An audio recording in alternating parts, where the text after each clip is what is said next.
गेल्या रविवारी आम्ही पुण्याहून साताऱ्याला गेलो. तिथली 4 प्रेक्षणीय ठिकाणं पाहिली, रुचकर पदार्थांवर ताव मारला आणि दुपारी 4च्या आत पुण्याला घरी परत सुद्धा आलो. कसं? पहाटे 4लाच आम्ही ड्राईव्ह करत हायवे गाठला. सूर्योदयापूर्वीचं हे आकाश म्हणजे जणू एखाद्या विख्यात कलाकारानं चितारलेला मास्टरपीसच वाटत होता.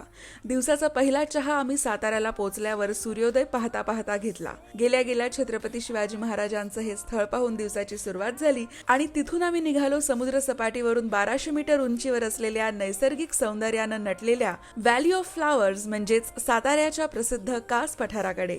सगळीकडे जादुई धुकं पसरलेलं होतं. वाटत होतं की जणू आम्ही ढगांमधनच फिरतो. अक्षरशः मन मोहून टाकणारं नैसर्गिक सौंदर्य, स्वच्छ हवा आणि शांतता इथे अनुभवायला मिळते. तिथून पुढे 2 किलोमीटर वरच आहे कास तलाव. कॅनव्हास मधले सगळे स्ट्रोक्स मिसळलेल्या पेंटिंग सारखा हा तलाव वाटत होता. इथे आम्ही कांदा भजीचा ब्रेकफास्ट केला आणि इथली मॅगी सुद्धा झणझणीत होती. मग दिसल्या या थक्क करणाऱ्या विशाल पवनचक्क्या. हे होतं चाळकेवाडी विंडमिल फार्म. इथून फक्त 3 किलोमीटर अंतरावर आहे ठोसेघर धबधबा. सिनेमातल्या VFX ला लाजवतील असं दृश्य बघून मन शांत झालं.